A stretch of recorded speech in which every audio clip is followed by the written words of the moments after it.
Hi, welcome to another episode of the Black Autist Podcast.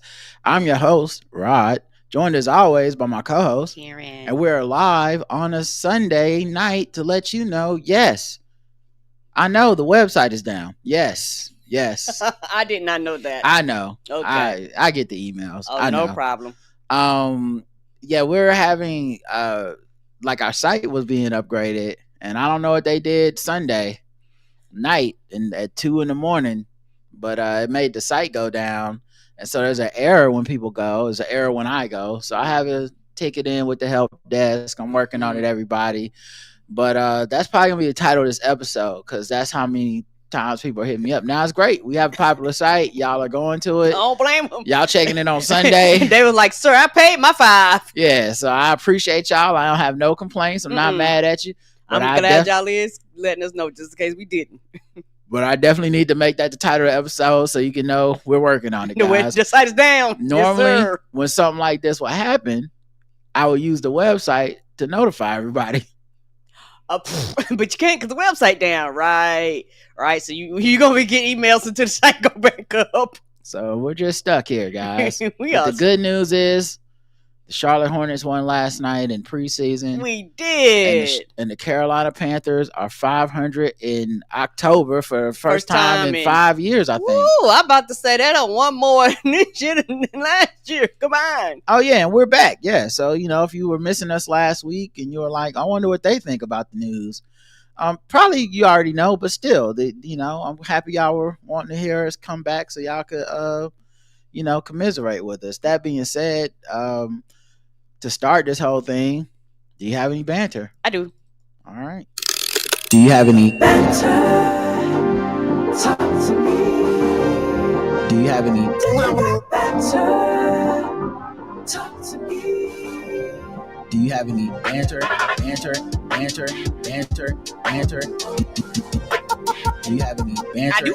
I do. Talk to me. Banter. Talk to me. Do you have any banter? I do. Banter. I do. All right, Karen. Banter away. I probably have said this before, but I'm gonna say this again. Baby, I love you being my husband's secretary. Everybody out there get a man that can do both, because my husband has spoiled me when people be reaching out to me for arrangements and dates and shit. I'd be like, hey, contact my secretary on my schedule. She really does say the secretary part too. In the email, like, look, my secretary, aka my husband, he will arrange the schedule. He will figure it out. Yes, he will. Well, no problem. I don't mind. I have the time, and it helps me stay organized too. And that way, I never have to be like, oh, I forgot about that thing that I forgot you had a thing at this time. That's the biggest reason why, so it could be on the schedule. Yeah. Yes, because I like Roger, because depending on what's happening, sometimes it might be, hey, what about this time? What about this time? Roger knows my schedule, so he can go ahead and just tell them, and then just let me know, hey, this is where you need to be. So just know I love you, and I really do appreciate that. No problem. We drove to Charleston last week to watch the Hornets preseason game in Charleston, and plus it's one of our favorite cities, and we hadn't been in a long time. Yes. We was only there for like a night, but still it was cool. If you want to hear more about that, check out the pregame from last. Yeah, that's where we went week. into more details. Yeah, we talked about that whole trip. But we saw so many dead deer on the highway. Yes, we did. Oh dear. I think they was like, we gonna do some shit to this highway, and went straight through deer country and was like, fuck them deer. And then deer was like, hey, woke up one day and the road was there. Yeah, it used to take us like 4 hours to drive to Charleston. Now it takes like almost like 2 hours and 40 something minutes. So they changed the highway. They added a bunch of like some highway that goes straight through other areas, so it's a more straight trip, right? Which means they cut through a bunch of forest and stuff that deer used to be at. These deer, they're like, and the thing that was so ironic to me is we're driving and I see there's a deer crossing sign on the highway to let us know deers might be coming. But I'm like, has anyone made a car crossing sign for the deers? Maybe y'all should. We tackling this problem backwards. We need to let the deer know it's some cars, because the cars seem to be doing fairly well against these according to deers. the calculations I saw on the highway. I saw a lot of wrecked deer, not a lot of wrecked cars. Yeah, and the thing about it, they was on the left of the road, the right of the road, the center of the road. So It was tearing them deers up. and they were tearing them up on both sides of the highway, like on the right side and the left side. So I was like, oh, they be trying to cross. This could work for ducks too. Yes, it could. Ducks be driving across, like walking across the sidewalk, walking across the street. We got duck crossing sign. Why not? Hey, ducks, it's cars that way. Turn around. I just seem like we're working on this thing backwards. So sign people, if you haven't had your government funding cut by this administration, please work on that. Karen? Please work on that. My next thing is I saw something. Well, I saw actually I got two separate ones, but I can combine them. Combine them then. I saw something I never seen before. I seen a Bojangles connected to a gas station. I always normally see McDonald's.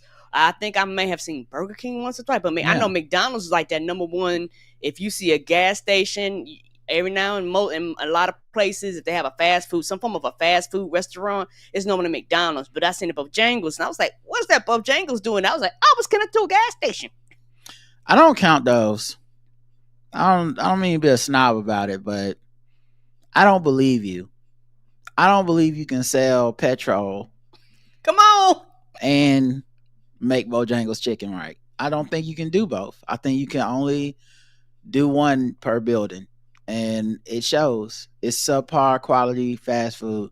I think it's like when you go to the grocery store in the frozen food aisle, and it'd be like PF Chang's, pot stickers, and you'd be like, "Oh, they got the PF Chang's in here," and then you get home and they be like, "How you make them? You just boil them, then you microwave them, or you stick them in the oven, right? And then you eat them, and you be like, this do not taste the same as the restaurant. It does not. Y'all lie to me. This is inferior PF Chang's, right? And that's what I think those gas station restaurants are. They're not real. I bet the gas not even as good as the other gas. I bet the chicken's not as good as the chicken's supposed to be, and I bet you it's like 93 when it's supposed to be 95 or whatever the number on the gas is. I don't trust it. It's not premium. No, it's not. This one's so stupid, but it's short, guys. Okay. You know who would be a hit at the glory hole? Who? Medusa. No, Medusa would. Yeah, Medusa be a party stopper. Listen, I think she'll turn that motherfucker out, dog. Yeah, she would. And it's probably the only way she can have sex. I mean, think about it. All right, Karen, back to you. That's fucking hilarious. Oh, also when we was traveling, you traveling when you see local chips. We seen a brand of chips called Brims. I ain't never heard of Brims in my goddamn motherfucking life. I was like, they sell this up the street in Charleston, South Carolina. But them chips are really, really good. But I looked, I was like, who the hell is a Brims? Yeah, I had never seen them either. But I also don't really eat a lot of gas station food. So I didn't even think about the fact that it might be local. I thought it was just we somewhere else and they got different snacks, especially I think on the road, because those road stop gas, like those towns where like the gas station is the town. Yeah. I feel like that's how they get new stuff in town. They be like, okay, let's try these exotic chips. Oh, because sometimes when I stop at a gas station that's in the middle of nowhere, it really have better stuff than all our gas stations in Charlotte. They do. I was like, oh snap, they got tropical fruit punch Fanta. Shit, yeah, you be like, oh, I didn't even know that was a thing. Skittles Mountain Dew. Yeah. What the fuck? I was like, this ain't never in Charlotte. I didn't know Skittles and Mountain Dew was fucking. Yeah, they get down like this. It's like they get down like this in Pawtucket, Tennessee. Yes. Where they just checking off the order box, being like, fuck it, make something happen. But for the rest, you going to... Yeah, they was like, we got 300 people. We have to have diversity for the whole goddamn town. I feel like the whole town come out for that. They do. They be like, oh, I heard y'all got the new Skittles Mountain Dew in here. I heard we the test site. What's going on? Oh, yeah, they told me down over at the farmer's market to come check out the Skittles Mountain Dew. Is this the place? Right. When Jim come back, tell him he got one vote. He got one vote. Tell him I like that Starburst Sprite. Tell him that's on the list for me. They look at the cover of magazines and they're like, oh wow, that's who that, and they'd be like, People, News, Us, Stars. Those, I think they have to be like, oh shit, I didn't know Nicole Kidman got divorced. Yeah, that'd be for them type of people. Maybe that's who, and that's why they get the best chips. But yeah, I do like those gas station snacks. I don't know why they, why when I'm on the road, because I don't even stop at gas stations to get snacks in Charlotte. But no, we don't. But whenever I'm on the road, it's like, oh man, I get some sour gummy worms. Who knows? Who knows what today could behold? People who could fold a fitted bed sheet all by themselves, would you say they're sociopaths or psychopaths? What would you? And they one of the two, because I just bought that shit if I have not even attempted to try. Yeah. I just always end up putting it into the same round ball. Of course. And they're sociopaths, because I made this observation on Twitter, and what all of them responded with? You can watch how to do it on YouTube. Spoken like a sociopath, right? You're not even understanding that I'm just joking around with you. You had to take it serious real quick, because you were like, because you got attacked. You was like, oh, I'm not a psychopath. It's just a joke, guys. It's just a joke about how I always turn mine into a little ball of thread and just throw it up in the closet. Of course, alley-oop. And be like, it's clean, and that's what matters the most. It's clean. It don't have to look like I'm checking it to the Holiday Inn. No, because ain't nobody here gonna care. Yeah. You don't get no extra tip. Yeah. I'm not ironing it or whatever fuck I am. Martha Stewart told us to do. I don't know how to do it, and I don't really want to know. I don't care enough to know, because I'm not a sociopath or a psychopath. That's my last one. I'm about to say I do, because we didn't have all last week. Yeah, so you can sprinkle them all throughout the week if you want, or you can. Okay, I got one more, and then I'll sprinkle the rest throughout the week. Also, another thing when we was on our trip, I've and maybe because I never paid this attention. It's actually brilliant, but at the same time, I'm like, why? We had billboards with the weirdest telephone numbers all up and down. We had one that was like 200, 2000. That was one of the numbers. We had one that was 999, 9999. And we had it clearly works. Yes. I mean, look at you. And we had you gotta tell the whole world about these. We don't even know who these people was. No, y'all people just gonna be calling them like, I heard about you on the Blackout Tips. What happened? No, one of them was 777777. I'm like, the fuck is this? But I was like, it's brilliant, because if you live in these areas locally, because we were just driving up and down. But if you are like, yeah, what's that dude's name? Oh fuck, what is his name? You be like 200, 2000. Call right. And it's all like lawyers and stuff. Yes. Tippin's gonna help you. He got me some money or whatever. And there's nothing else to look at. So, because you just on a long ass highway. So, like, that's where the billboard is, like, gonna get the eyes. Because you're just looking at the road, and it's I didn't think about that, because you need the small areas. Yeah. If you put that, like, just in a big city or something, I feel like people wouldn't even really notice it that much. But they wouldn't. When you driving, I guess, whatever that person decided that can afford that billboard, that's the ad, I'm gonna get the people within the 20-mile radius of this goddamn sign. They're gonna know. So you gotta have a memorable number, because people can't be writing it down, putting their phones out. Right, they can't. Shit, your deal normally hop out in front of you. Bitch, you better not. Yeah. All right. So we're back. We are back, baby. I didn't know she was black until a number of years ago when she happened to turn black, and now she wants to be known as black. People have got to know whether or not their president's a crook. Well, I'm not a crook. I've earned everything I've got. There's an old saying in Tennessee, I know it's in Texas, probably Tennessee, that says, fool me once, shame on you. Fool me, we can't get fooled again.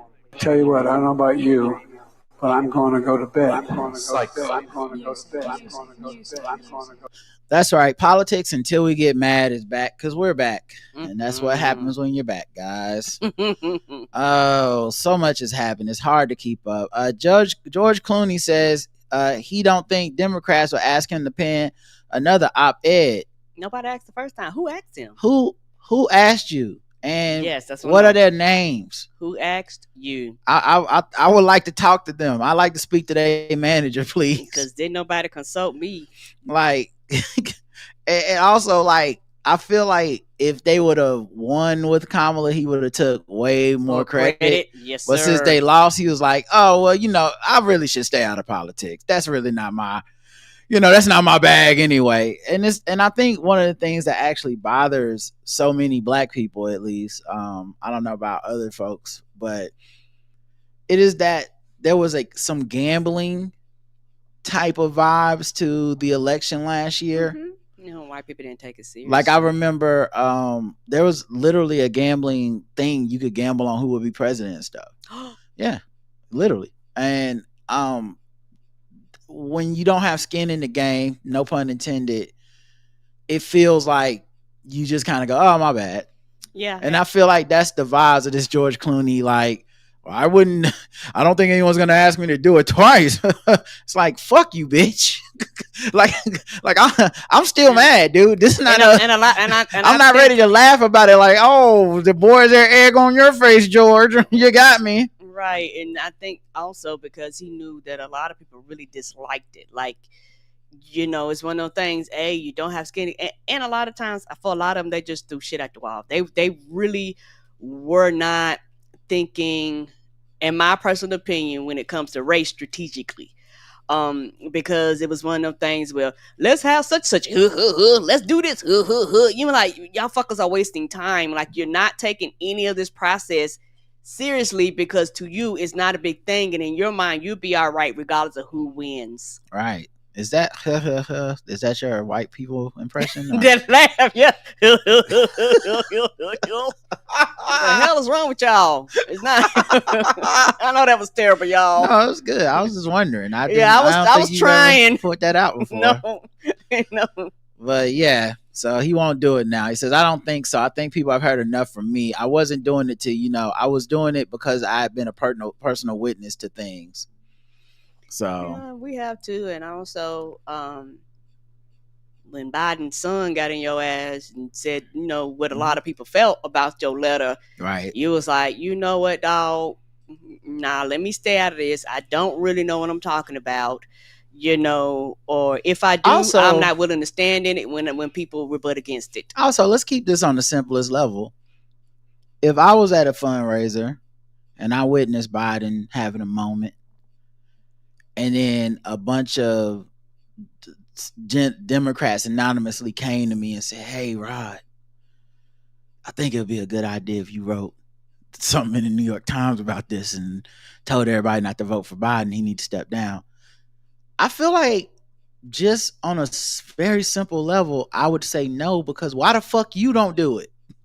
Don't you have the job of telling the people the shit? Like, why you making me the face of this? And that's what it was. So that if it don't go right, I'm holding the bag. Like, even if you give George Clooney 100% the best possible version of this scenario, right? He was actually genuinely concerned, and he thought he was helping some people because they didn't want to do it in public, so they asked him to. Even if you believe that, you still look like a dummy because this is why they ask you to do it. So you hold the bag and they get to get away scot-free. I would have named names. Soon as she lost, I would have been on motherfucking CNN at 12:01 midnight. Like, hey, so look, man, Chuck Schumer has said, can you write this, George? And I was like, man, I don't know, but I want to help the country. Then Nancy Pelosi came in and she was like, George, I already done wrote it. You just got to hit enter and hit send. And then Barack Obama was like, George, you need to do this. And I was like, come on, I would name everybody. I'm not going down for this. I'm supposed to, part of my job is to sell movies because everyone's supposed to want to like me. Mm-hmm. And when you make people mad, I already know it's right. I know people that still look at Matt Damon like, Yeah, they do. They don't fuck with him. You know what I mean? I know people that still look at him, and that's from like Project Greenway. That's not from, possibly That's been years ago. kneecapping the election. So like that's a lot of goodwill to make up. You think you would just stay out of it, but yeah. Anyway, I guess he's learned his lesson going forward. Journalists at 3 newspapers quit over edits to a Charlie Kirk story. Several journalists resigned this week from 3 newspapers in Alaska after the publication's corporate owner made significant edits to an article about Charlie Kirk's death, appearing to yield to pressure from a Republican state lawmaker who had criticized the coverage. The 4 journalists who worked for the Homer News, the Peninsula Clarion, and the Juneau Empire. Chad, that's 1/3 of their staff. Yeah, y'all better get y'all shit together. Y'all ain't nobody gonna be able to write the goddamn paper. Y'all know it ain't nothing but 6 of y'all covering for the whole state. Right, that's a good point. Yeah, it's not that many people in Alaska. How big can the news department be? Right, and y'all in the middle of nowhere, so you know they got to come and get a boat and take that shit to the mainland. What are we doing here? Ain't nobody gonna know who, what, where, when. Nothing next week. Ain't nobody gonna know how the cattle doing or nothing. What's that? What y'all doing? So they signed a joint resignation letter on Monday. Said they were never consulted about the edits made by Alabama-based Carpenter Media Group. This also happens when so many rich people own so much of what we call news, because they do put a hand on the scale and they can shut shit down. It's like what people found out about, Sinclair and all that stuff. Some of us had known about it for years just because we're left-leaning enough to be like, hey, did you see those weird-ass intros to the news? Yes, and they do it across multiple stations, and everybody's trying to figure out the fuck is happening here. So some of us knew, but those that aren't, and I don't blame people for not knowing, because if it wasn't important, you wouldn't know. But when it was that Jimmy Kimmel shit, and they were like, wait a minute, y'all just gonna stop running a TV program because y'all don't like the way a motherfucker talk, and it's a lot of y'all. Like, whoa, when did this happen? And I think news went through this even worse, and it's been a minute. Yeah, they've been slowly chipping at news for a lot of people. They don't realize that your news is not what your news used to be, and people do local stories, but they don't do them like they used to. Even a lot of your local news, depending on how it's structured, cover more national stories now than they used to, which is not good, because I want to know what's happening here in my surrounding counties. And when a guy is from Alabama and he owns your newspaper in Alaska, he's probably going to rule with Alabaman philosophy. Right. Yeah. He don't care about what your newspaper used to write about. He don't care about what your local people up there believe or how they vote. He's not serving your community. Your community, in his mind, is being made to serve him by getting his version of the truth, his opinions. That's why Jeff Bezos won't let the Washington Post write anything about Trump, because that he sees that outlet as something that tells people what to think and does not teach people how to think. That's a big, that's what that. So yeah, these people stepped down because of it. Shout out to them for stepping down. Right, because ain't that many journalism jobs there. So odds are you're probably gonna have to leave the state probably if you plan on finding another job. Right. Let's see. Dave Chappelle criticizes free speech in America at the Saudi Arabia Comedy Festival. Sir, if you don't get out of my face, what is wrong with y'all? I wish y'all would just say we took the money and call it a day, because everything else, y'all, it just makes you look crazy. When we're like, hey dog, we think you took that money because you're greedy and you just want the money, and it's they're really great. That's the whole point. They use you as a sponsor of what the bullshit they're doing, and y'all are actually doing it. Like y'all, because they paid y'all, so y'all not gonna talk shit about the people that paid you. Yeah, I truly mean this, and I like, he was on stage. I'm gonna assume he's joking. Like, we do too much in America with reporting with what a comedian says as a joke as 100% serious, but by the nature of being on stage, it can't always be serious. Right. The problem is with Dave Chappelle, he does try to get, I don't need to make jokes for a minute because I'm serious and I'm lecturing y'all and this is some philosophy shit. So I can see how I would like to hear him say it rather than just see it written. But at Yeah. the same time, I can see why people treat him differently, because he will try to lecture you in a serious manner, and there's not a joke for a few minutes, you know. Mm-mm. But he says, right now in America, they say if you talk about Charlie Kirk, that you get canceled. You know, he said it like that. You know he did. I don't know if that's true, but I'm gonna find out. It's easier to talk here than it is in America, and they laugh. But what's the joke? Yes. You know what I mean? What is the joke? What are they laughing at? Put at this. Your punchline, they punchline might not be the same punchline. Yeah, but everybody laughing though. And for those just generally, because I don't know if we talked much about the Riyadh Comedy Festival before we took that week off. We didn't. I don't think we did. Okay, here's my general thing, man. Because Bill Burr is doing this, Aziz Ansari's doing this. Like, I went there to entertain the people because they need to have comedy, and you know, you guys are the real racists for telling me not to go and saying that it's just about the money. Aziz Ansari said, I'm gonna give all my money to the Human Rights Campaign. And the Human Rights Campaign said, we actually can't accept fucking Saudi blood money, so you can't give us the money. Right. Maybe you should have checked with us before you put out that fucking cover my ass statement. Bill Burr is being like, oh, y'all look, I thought all those people were savages with knives and they would come out and kill me, but they were just like us. They got a McDonald's, and I love, you know, they're just the same as what we're doing. And if you don't want me to go make those people laugh, then you're the real racist. And once again, they're playing stupid. The truth is, the people that paid for this are the Saudi government and the crown prince. Like, they are the people that stifle free speech. They are the power. You're not allowed to speak truth to power over there. Because unlike America, where you can make jokes about Trump or you can make jokes about Obama and I mean, you all did about liberal people, like on those podcasts and stand-up sets, they're always doing that.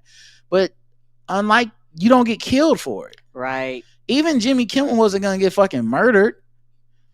You know, and I'm not saying Trump wouldn't have wanted to, but there are apparatuses in place that some people still hold true to that won't let him do that right now. If he could, I think he would. They couldn't even keep him off the air. Right.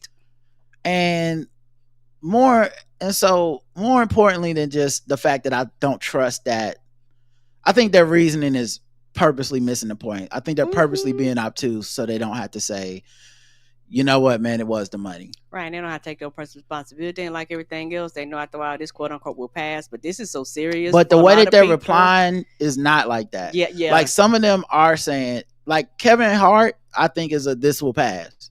Because he ain't gonna say shit about it. Oh no, he'll never answer. He gonna get his money. He not gonna say shit about it. People don't like him. They don't. Fuck him. If they like him, they still like him. See you at the concert. Right. Either way, whatever. How he feels, right. And the reasoning of, well, some of these guys already have a lot of money. Why would they do it? It can't be for the money. They must be spreading the message. No. How do people that have a lot of money get a lot of money? By doing things that make money without spending a lot of money. That's what having a lot of money is. Like, the idea of, like, well, you're saying Dave Chappelle, one of the richest comedians, would do this for a mere $2 million? Like, yes, that's how he got the other millions of dollars. He was doing stuff like this. That was anyway. The thing I think that's more interesting is how many of these guys are these lecturers. Yeah, that's a difference. Yeah, because a lot of it is if you do certain type of comedy, people are looking at you different, going, okay, like there's some people that they don't, I'm not gonna say they don't stand on anything, but they not in the political realm. But your whole thing is to preach at us. So what's up with you? We didn't just put them on these pedestals. They sat on the pedestals and they presumed a level of cultural influence with their words. You know, Chappelle for sure. You know, he's lecturing against the power structure, and the people that he's always trying to take down just somehow happen to be trans kids and shit. Somehow in the power structure, the trans kids have it over the comedians, and he's got to set it straight. And then with Bill Burr, I mean, he's like, there are no kill the billionaires. Like, lately has been his thing. Maybe it's just a bit that got out of control, but that's been what people have been sharing, is him talking about these billionaires being evil people, and where do you take this money from? It wasn't 1,000 there, and a dollar menu there. And then you got him talking about these low information motherfuckers like Joe Rogan, and they need to get out of all the politics on their podcast and all this stuff. But at the same time, it's like when you ask him about the Saudi Arabia, he was low information. I went over there thinking everybody was a savage and they were gonna have knives and they were gonna kill me. And it's just more sad that they undercut their thing, because sometimes we look at these people and you're glad that they exist to call shit out sometimes, and to be like, hey, if right is right, they call balls and strikes. And if it comes down to like, Jerry Seinfeld saying something whack, I think you could ask Bill Burr and he'll tell you the truth and be like, here's why that was whack or whatever. And sometimes when people are tripping, they'll be the ones to be like, yo, people tripping on this one or whatever. I feel like they just undercut a lot of that because they won't just take the L and be like, yeah, part of it was the money. Y'all act like people can't see it. Y'all you maybe it's peer pressure because all your peers are there, but it's true. At the end of the day, it's money. Yes. And if it's not money, we're not gonna believe that you had the effect you think you had when you're like over there serving at the pleasure of the royalty. Like, it's one thing, like they keep acting like they were going around to different comedy clubs and doing routines for the people on the streets, right? And they were not. But that's not the vibes, and y'all know it. So it's just kind of weird listening to so much of the so much of the like defense, because it's just like, man, whatever, dude. Like, it seemed like y'all just went and took the money. And I think what's weird is that most people could understand that. Not saying they'd agree with it or be happy about it, but most people, you just don't want to sound like a sellout. But at the end of the day, I'd rather you sound like a sellout than lie to me in bad faith, to act like and lecture me like I'm part of the problem. Like, fuck you. I know that's not what's up. Let's see what else is happening. Letitia James got criminally charged in Trump's latest effort to punish rivals. She is the top prosecutor for the Eastern District of New York, I think, right? And so she prosecuted him successfully. And he's now weaponizing the Justice Department the same way that he went after Comey. Like, this isn't anything new for him. It's the same playbook. It doesn't matter how flimsy the charges are. He is now so charged up and so encouraged by this Supreme Court to overstep his bounds that he is basically like a child just testing boundaries. Of course. And trying to prosecute his political quote unquote enemies, which he's told us he was gonna do. Right. I mean, there's a common quote for everything. So trying to do that is, I think, just another flex of his like presumed power and just trying to make these people's lives miserable. And now she did, put out she put out like a whole speech like, hell nah. Like, it's also one of these things where they know they don't have enough. They're just doing shit. Because I think he tried like twice, and both of the judges was like, "The fuck is this? Get this out of our face." Not just the judges, the prosecutors are like, "There is nothing here," and he was like, "You're fired.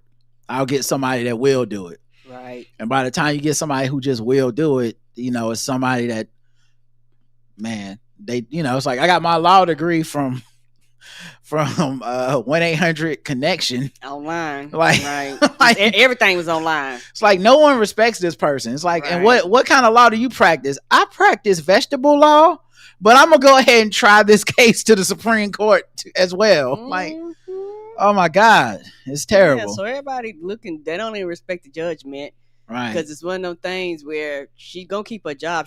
They like, because it's New York, so they're gonna like, I don't want to get the fuck. Okay, you charged her. She's still doing her job. Right. Let's see. I guess I saved a couple of these about the Riyadh Comedy Festival. So comedian Jessica Kirson, She said she had sincere regret for doing the comedy festival. She's lesbian.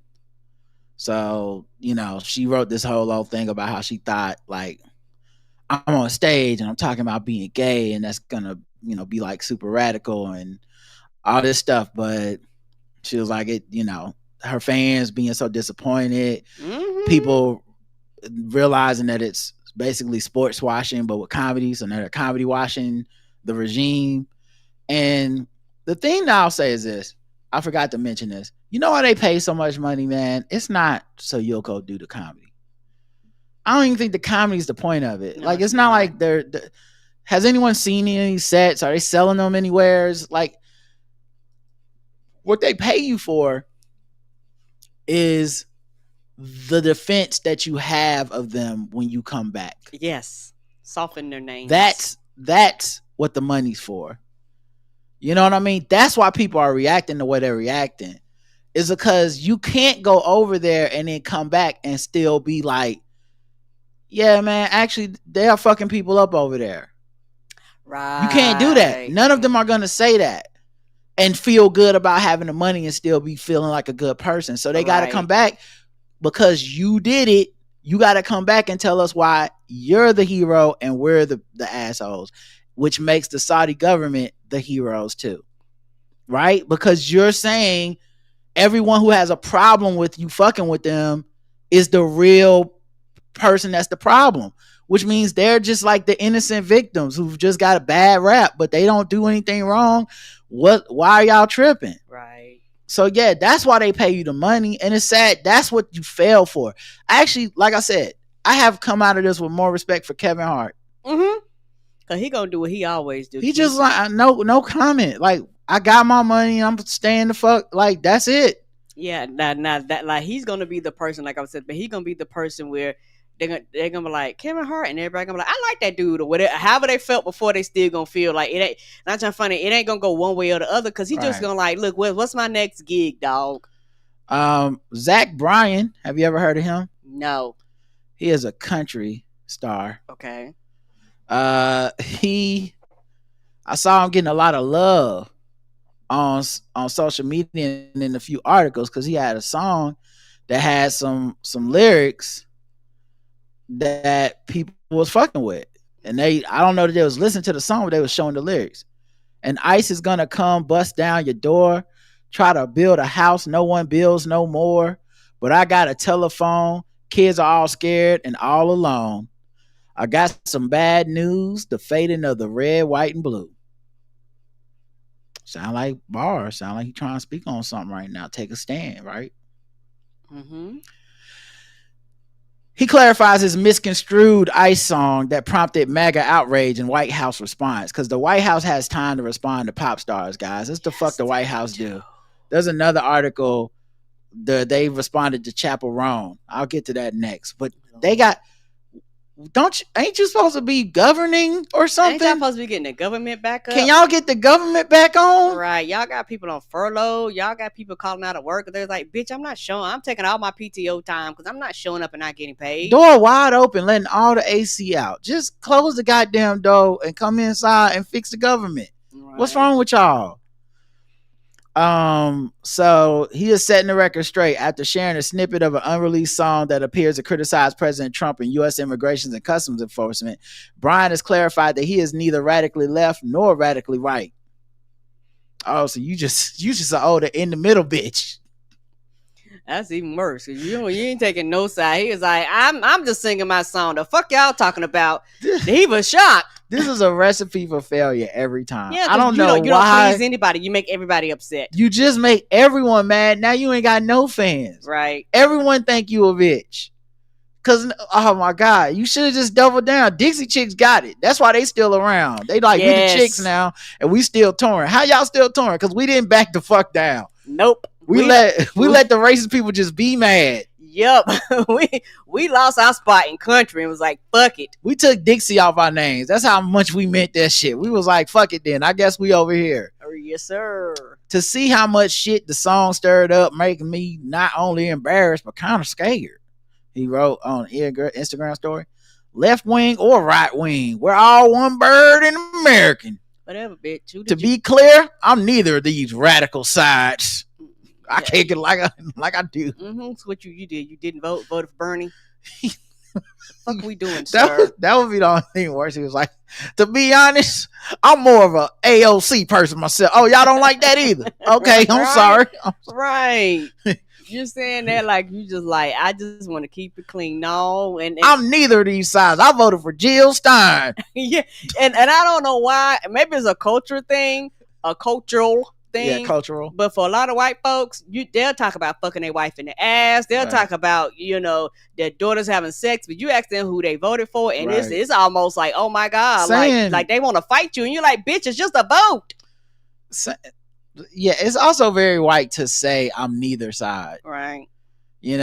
Like no offense to the black people who say that, but every time I've seen it in public that a black person said that, I was like, that person's a conservative that can't say it. Yep. That's not like white people. You might also be a true person that abstains from all this shit. Not that I value judge that, but still, you might. There's a level of privilege you really might be like, I just don't even pay attention to politics. Everything's stupid because I don't want to care. Well, when black people say that, I'll be like, oh, you're a conservative. You just, you can't be conservative around us. So you gotta be like, it's all crazy. Yeah, you're conservative or you just don't care. One of the two. I figure out you're one of the two. But yeah, anyway, this song is about how much I love this country. This song is about how much I love this country and everything in it more than anything. When you hear the rest of the song, you will understand the full context that hits on both sides of the aisle. Everyone using this now as a weapon is only proving how devastatingly divided we all are. Keep in mind, he put out this clip on his Instagram. Yeah, he ain't expected to go. What did you expect you to have? Because don't nobody know who you are, so you expect your normal no sales. And you say he a nobody. That does not mean he's a nobody. Yeah, you don't know who no one is. I don't, so I don't count. Yeah, my bad. Yeah, he might be the biggest motherfucking countryman in the world. We don't know. No, I would not know that. Feel like no one knows who you are. But I don't know who you are. Let me be more specific. But yeah, he said to all those disappointing me on either side or whatever you believe in, just know I'm trying my best too. And we all say things that are misconstrued sometimes.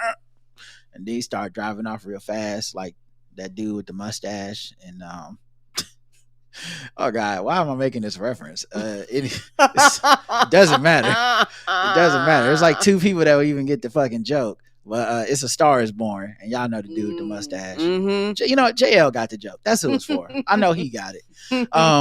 But yeah, so I just think it's funny because you put out the clip. Then you're like, if you heard the whole context, nigga, put out the whole context. Why are you even putting out that part of the clip? Right. That's like if I had a song and I was rapping and a clip I put on my page was like me being like, and fuck black people, I'm voting for Trump, and fuck my mama, and fuck you, and everybody ain't shit. And then be like, wow, we really so divided. Y'all jump to conclusions. For real? That's crazy. How could you even? Why wouldn't you listen to the whole song first? Like. Yeah, whatever. And it's also one of those things with a lot of white people ain't got the memo as far as people don't want to hear neutral anymore. Like it's got so bad there is no spot. I'm just in the middle. It used to could be like that, and most people would let that shit slide.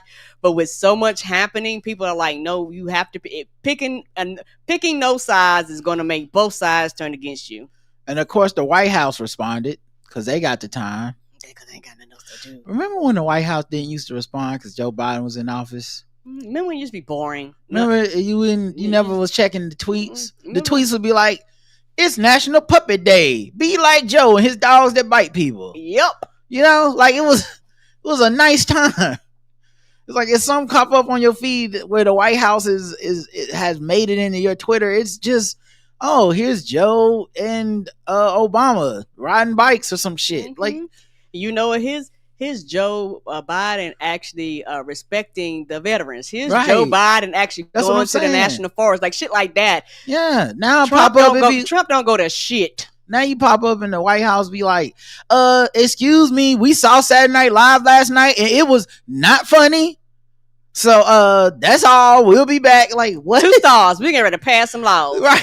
Don't get the fuck out of From here. now on, making fun of the president is outlawed. It's not funny to nobody. If they could put that on our books, they would. We would get South Park, but they from Canada. But while Zach Bryan wants to open the gates to criminal illegal aliens and has condemned heroic ICE officers, something in the orange tells me a majority of Americans disagree with him and support President Trump's Great American Revival. Godspeed, Zach. Abigail Jackson, the White House Deputy Press Secretary, said in a statement. Sorry, my eyes, they rolled all the way into my brains and came back down the other way. Oh my God. Oh my God. That's someone's job. She just monitors. Because they're not qualified for their job. She just monitoring Instagram like, get everyone in a conference room. We got an all hands meeting. She watching TikTok and shit. Zach Bryan said he released a snippet on Instagram. We got to get into this, guys. Hurry up. I need some punch ups. I need my first 10 writers. They got a writer's room at the White House, not speech writers. They do. Tweet writers. I hope he understands how completely disrespectful that song is, not just to law enforcement, but to this country. Kristi Noem said to every single individual that has stood up and fought for our freedoms, he just compromised it all by putting out a product such as that attacks individuals who are just trying to make our streets safe. Can you imagine being so bitch made? Y'all up here running up on people's like living situations, running up on people in courts, taking people's kids and elderly folks out of their community, and you like, someone put out a song. That's not right. You can't be talking about ICE like that. What did we ever do to you? I'm just trying to make my mama proud. Like y'all punching the kids in the face. Right. Here. Like y'all the softest bullies I've ever fucking met, man.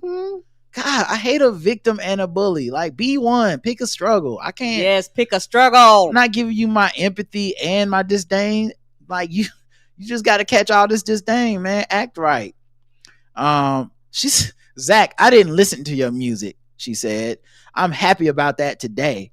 So she didn't even listen to this man's music, just like Karen. She don't think he nobody.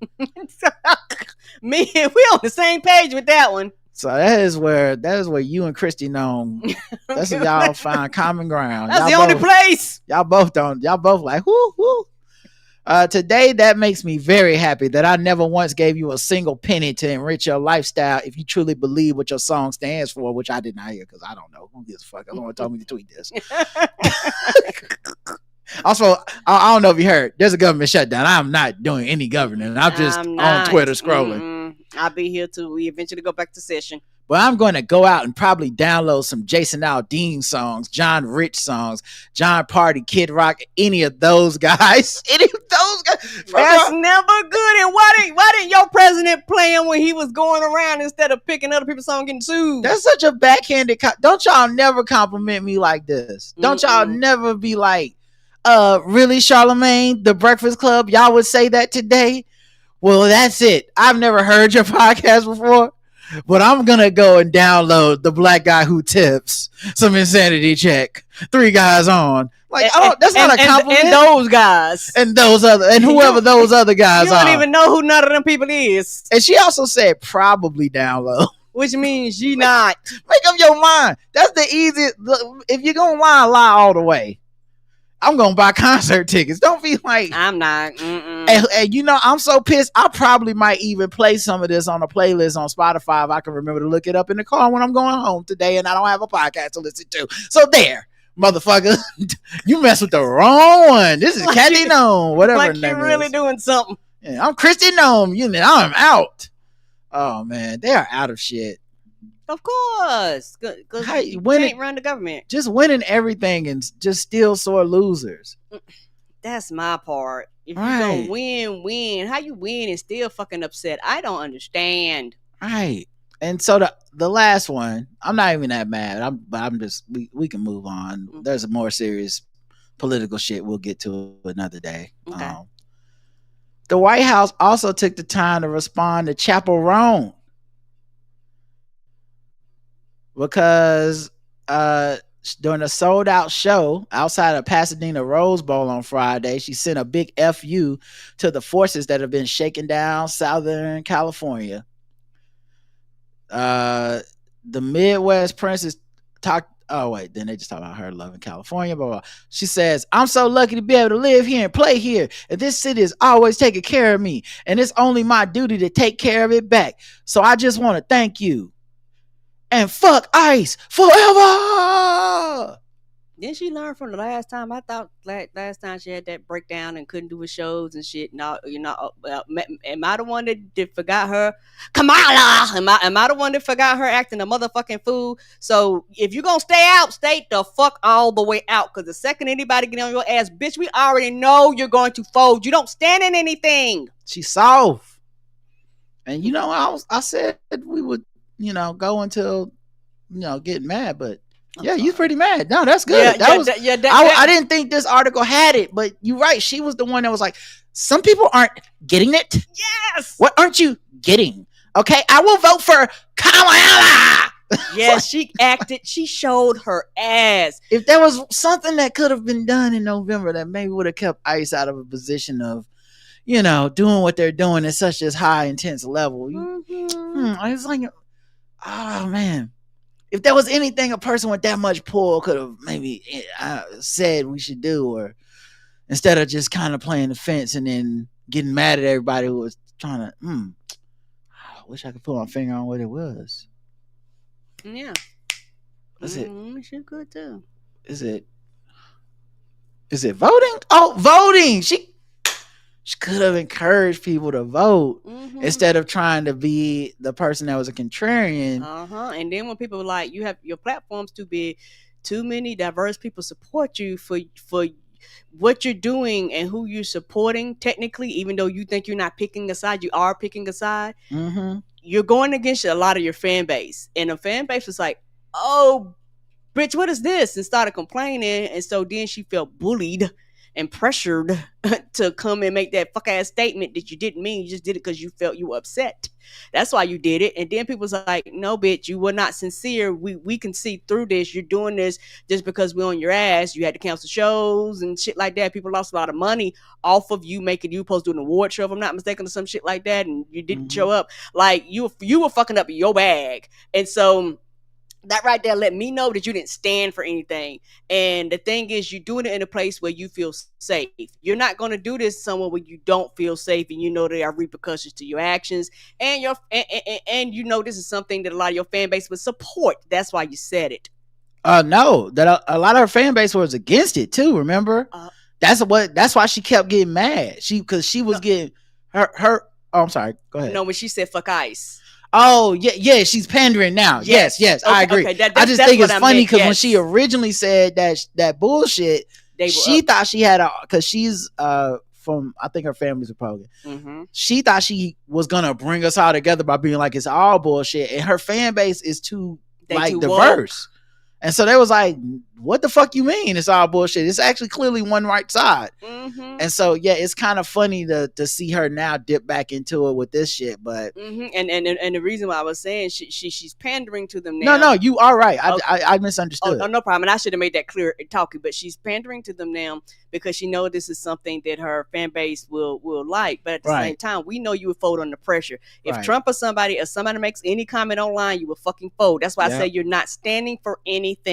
Because the second anybody put any pressure on you, we already know you have, like you said, on rabbit ears, always online, always paying attention to shit instead of fucking making your money in torn. Like you told me that's what you wanted, bitch. You told me you want to stay out of it. We didn't stay all. My thing is, if you look me in my eye and tell me you're staying out of politics, I don't want to hear your fucking opinion then. So the Department of Homeland Security Assistant Secretary for Public Affairs, Tricia McLaughlin, reached out to TMZ to put out a statement. Pink Pony Club is good. Pedophiles are bad. That's who we're getting off of our streets. Get a grip. Ooh, get a grip. That's peak white people talk. They mean serious business, Buster, when they say get a grip. That's like white girl for like, you better check yourself. She might as well say roses are red, violets are blue, I'm racist, and so are you. The fuck we doing here, ma'am? Making up nursery rhymes. You're part of the federal government, and you giving me some simple ass shit that a kid can make up. That's true. That is true. Oh man. All right. What segment should we do next? I don't want to go fucking with black people. That's probably too. Oh, do some black capitalism. It's been a while since we've done that. Okay. Here we go. Shout out to Will Smith. I hear y'all talking, but the only thing I'm listening to is that paper. Every day we get into that paper. I hear the money talk. I'll see you later. Every day we get into this paper. I hear the money talking, see you later. Don't think I forgot Harry Tubman's supposed to be on the $20 bill. Black capitalism. Let's talk about it. Nas talks Jay-Z rivalry after winning $5 billion casino bid in Queens. He downplayed the hype surrounding the feud because Jay-Z tried to get a casino working up there, Aqueduct Resorts World or something like that. Oh no, I'm sorry. Nas got the Aqueduct Resorts Worlds in Queens, and then Jay had tried to do like a casino or something in Manhattan. And people don't like Jay's capitalism. But then when Nas did it, they wasn't as mad. But I was kind of like, ain't this kind of the same thing? But but you know what? He got his in Queens, and that way it can take more money out of the black community. It is just a thing that so they asked him like, so what do you got it? Jay-Z didn't get it. It's the beat back on. He said it's just a thing that some people are going to talk about. No one has any control over things like that. I still study Rakim and Big Daddy Kane. Some rap fans just like, wait, what? Why? What does that have to do with Rakim and Big Daddy? Oh, I see what he's saying. Okay, maybe like they had beef and then he still listened to him. Some rap fans just like that, like to go off on those things from time to time. That's it. But I guess the president of the borough, Donovan Richards Jr., when they won the proposal, he had said, there's a theme in Queens, and I know that Nas was a part of this. Queens get the money. Sorry, Jay-Z, we win again. You can let the Brooklyn borough president know that I send my regards to him. So he the one that turned it into some weird Jay-Z versus Nas beef. I see. And shout out to New York. There's a borough president out here talking cash shit. Queens get the money. Sorry, Jay-Z. Yeah. We win again. That's definitely a New York thing. They represent their boroughs and their cities. They take that shit to heart. That's so New York to be. No matter where they go, they are always gonna represent the borough president talking cash shit. The borough president. Ain't no boroughs in Charlotte, North Carolina. Right.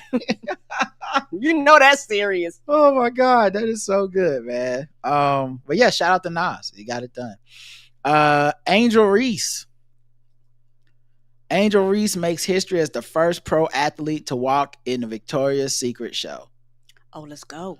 Been trying to tell people. I don't know how many times I can tell y'all this. You was like, she bigger than basketball, y'all. She's bigger than WNBA. Like, she's going to be a star. She already is, but I mean, like, even when she's done playing basketball, it won't be like, and it's not shade at these other people, but it won't be like she's a star for women's basketball. I think Angel Reese is just gonna be a star person. Like, yes, I'm not like, I just think she's gonna be everywhere because she knows how to keep people paying attention. It's and if anything, like. So other stars have to be, oh, so-and-so is an announcer. So-and-so is a coach. I think she'll be able to just be like, so-and-so was at the French Fashion Week. Whatever. Like, so-and-so had, she probably have her own designer house, some shit like that. Like, she that type of person. And the other thing about it, too, that I think is interesting is I always wondered, I think I said this on Ball Z Sports years ago, but I was like, oh, yes, because I was talking about how the WNBA was in a catch-22 for a bunch of years because you did not want to market the women's sports in a sexual manner. Like, you don't want to be like, come check out these WNBA players. They look so beautiful. Because that, that's patronizing. And then people may not feel comfortable. You also have a lot of people that are like LGBTQ. So then there's like different representations. And America wasn't even that cool with it. I still remember how many like obviously more butch type women in the WNBA back in the day. It was like they either never talked about their sex lives and love lives, right, or they just had to be straight, and there wasn't no in between. So I say all that to say, like, times have changed, and now there's opportunities opening up where one, you can be openly lesbian and still be like, I still want to be a sex symbol in the ways that are marketable in America. Also, you could be a sex symbol in the ways that are marketable. I don't necessarily mean performing to your gender. I still know people that would throw that thing at Brittany Griner. They don't even care about the case.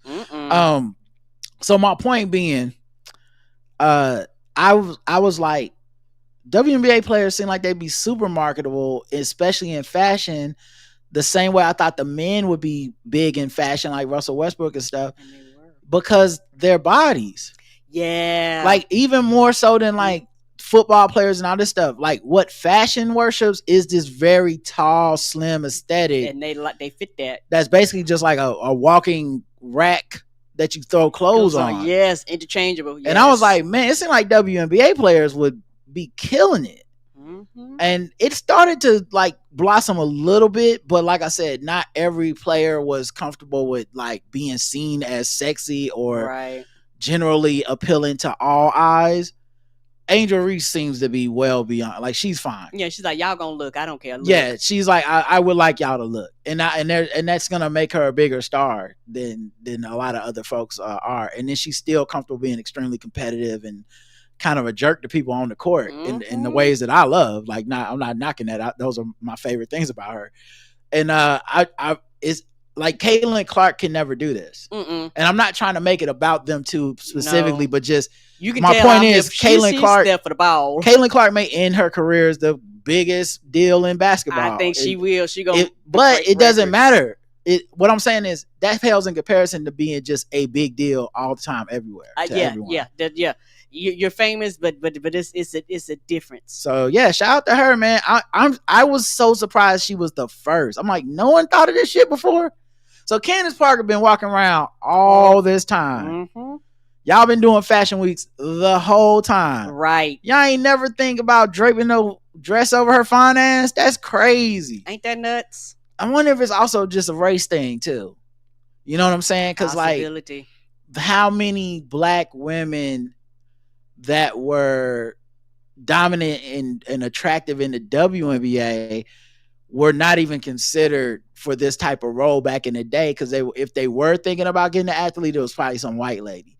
And the white ladies of the WNBA were not giving sex appeal. No. You know what I'm saying? That wasn't even, nobody really was serving it at that time. So yeah, they've actually changed a lot, and it's more individuality, marketing. You are talking about a generations with the CBAs and things like that. Like, you're also talking about a generation similar to the men who come in with an already fan base, so they know when we bring you, we don't have to in-house build you and all that stuff. We might have to do simple things, maybe teach you to walk or something like that, but you basically got everything else almost down pat. And we are guaranteed eyes. We're guaranteed that, even if it's not a lot, we're gonna have people look and be like, oh, okay, what she got on, what she wearing, and people possibly buy our shit. Yeah, I think now that I'm thinking about it in detail too, I think a big part of it too is that freedom for a lot of those women was not having to conform to gender. Yes. And now freedom for a lot of the women today is that you can be sexy in that way, that just the opposite was happening. Like, I remember them making them wear dresses and heels for the fucking WNBA drafts back in the day. And people would literally, and I don't mean this like I'm picking on these women. I mean, like, you could see other women that were players where it was funny to them too. Like, they got us. We would never wear this shit. We would never wear the. I'm in a sequin fucking gown for the one time in my life. Right. It got me in fucking heels and shit, right? Yeah. I look, I do want to play ball. I don't care if I'm only making $40,000. That's fine. But the dress is a little fucking much. Let me just put on some pants like I normally would wear. Right, and also I like it that now it's diverse. Now it's almost like a fashion show, regardless of what they have on. Yeah. Even people that don't dress up, they are still a walking rack, so you can put shit on them. And so, like you say, if you're somebody who fuck that, I don't want to wear no sneakers. If you're somebody like you don't get this body, like you said, now they can all share it versus almost kind of forcing a lot of them to conform when they go, bitch, I'm a baller. Like, what is this? Right. Cardi B album went platinum in one day. I was a part of that. Yes, it was. Yeah. Amount of drama. It went platinum the same day it dropped. Yes. The fast track to platinum status wasn't based solely on new material. It also included WAP and Up. Which were released years ago, but still packed enough streaming power to put. So people must have went back and listened to that because it's on the album, and then it. Business, that's that black capitalism. She figured that one out. If I'm not mistaken, I think it's the last 2 songs on the album too. And then of course, Nicki Minaj had to go tweet about her. So mission accomplished. Everybody's mad and everybody's excited. I like that album. The album goes. Yeah, it is pretty good. And lastly, because not all it's still black capitalism, guys. Okay. Rod Wave is being sued for $27 million after a concert promoter accused the hip-hop artist of breaching a multi-million-dollar tour deal and blowing the money on luxury travel and real estate instead of fulfilling his obligations. Yeah, that's how capitalism works. You got to screw people out of the money, then you keep it all. What, you going to pay him a fair share? The company claims it fronted more than $57 million to cover his fees for his last lap tour. That should have been a fucking hint he wasn't gonna pay you back. It's called the last lap. That means he wrapping it up. He like, yeah, I'll pay you back. Psych. That was the last one. I'm never making money again. Apparently not. It was to cover his fees, production costs, insurance, and other expenses, but Rod Wave only delivered 26 of the 35 contracted shows. I guess the last lap was a little short. Woof. It's like when you're trying to run a mile. He got to that fourth one. He was like, I can walk the last quarter. He refuses to pay Grizzly a single penny of the more than $27 million he owes and was required to pay in the first instance, and has instead chosen to spend his advance on private jets and lavish second homes, said Grizzly's attorney Ravin Patel. If this dude telling the truth, you can't do that. You didn't perform. You right. Like we signed. If the paperwork right, you owe that man. Y'all signed contracts and you didn't perform. Or maybe Rod's waving goodbye to financial responsibility. Apparently so. Gonna file one of them chapters 10, 12, 15. So yeah, Rod Wave is out here saying fuck that. I forgot one more black capitalism. I guess you could count it. But Drake got his lawsuit thrown out and then said, I'm gonna appeal it. Cause that man he don't know how to take that L. You know, you was right. That's what you told Karen. Karen didn't believe you. You was like, oh, he gonna appeal that. Yeah, he don't know how to not just take the L. This could have been over so long ago. Like, and you made the song re go up in the charts. Right. Like all this, every time the news drop, I'll be like, was it really worth all this, Drake? Really? And I go, play Not Like Us. And then that beat drop, I'll be like, yep. Yeah. It was that bad. I forgot. Yeah, mustard on the beat, ho. I'm like, yep. Hey! Yep. You absolutely, it was massive. Yes, it was. Some would say super massive. You just could not take that L. So here we are, laughing at your dumb ass. You'll be explaining yourself about why you went over to Saudi Arabia instead of just working and doing your job. We would have to hear excuses. All right, let's go to white people news. White people news, we're bringing egg-salad to the barbecue. We might be problematic or a little bit dim. The sun's really harsh on our fragile pieces. White people news. See what the whites are talking about. Taylor Swift dropped the album, and it did all the things it does, went to the number one. Although this is where the show suffers, and the show has to suffer so my mental health don't suffer. I'm not on TikTok enough like y'all. my understanding is that the algorithm is saying the white girls don't like this Taylor Swift album, and they think she's a racist now, and she's talking shit about Kayla Nicole. Although it's TikTok, so I don't know if that's real or if it's that the kind of white people that black people would follow on TikTok would not like Taylor Swift. I feel like that's more closer to the truth than my guess is that if it's not going to be a national, well, who knows? Maybe she'll get asked about it on like Good Morning America, and I'll be wrong. But anyway, I can't tell if it's a huge deal or not, and it's partially just because I don't want to care that much. But she got offended at a question, or she pushed back firmly on a question that she was asked during an interview. It was on BBC Radio 2. And he said, Taylor, don't tell me this is your last album, he said with a bit of sly phrasing. What? No, she replied, a bit taken aback. I just saw some fans. Well, she's going to get married, and then she's going to have children, and then so this is going to be the last album, he explained. A shockingly offensive thing to say, she replied with a chuckle. That's not why people get married, so they can quit their job. It's also like music for me. I think fans were just panicking. Oh, and I know they love to panic sometimes, but I love the person that I am with because he loves what I do, and he loves how much I am fulfilled by making art and making music. She said, that's the coolest thing about Travis. He's so passionate about what he does that me being passionate about what I do, it connects us. There's no point in time where he's going to be like, I'm really upset that you're still making music, the music thing that I signed up for, that I know you love. Right. I thought you were going to stop doing that. We both, as a living, as a job, as a passion, perform for 3.5 hours in NFL stadiums. Oh, that last part was a flex. Yeah, it was. But yeah, all right. So I get it. That's like white feminism, TM. Of course, she would think that was whack.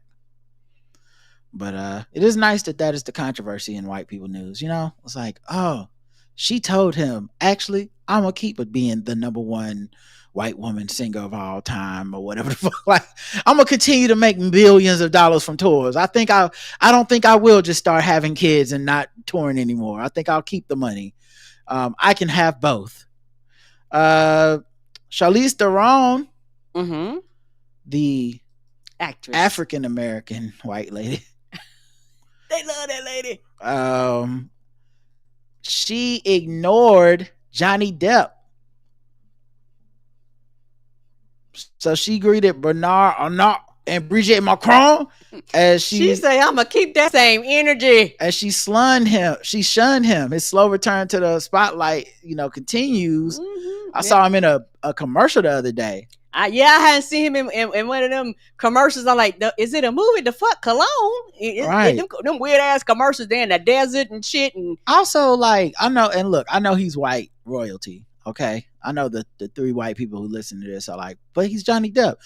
But I swear to God, I've never looked at this man and thought, I want to smell like him. Me either. He look like he's stank. Is that a thing? Do y'all want to smell like Johnny Depp? I can see thinking he looks attractive or not. Like, that's on individuality. But have y'all ever looked at him and been like, I know he smell good. I'd be like, nothing about even the roles he be playing. It'd be like Jack Sparrow and shit. I'm like, that man looks like he smells like alcohol and fish guts.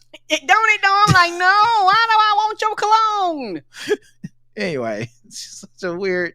Anyway, so yes, they worked together on a film in 1999, The Astronaut's Wife, but they have not been professionally linked since then. So it's been 26 years. Johnny is the face of Dior Savage aftershave, while Charlize promoted Adore perfume for 20 years, linking them both to the French fashion house. So while it was no surprise they were both in attendance at the show, the apparent snub from Charlize did set tongues wagging online. One account shared a clip of the brush off and said, Charlize Theron ignoring Johnny Depp, whom she worked with on The Astronaut at the Dior fashion show.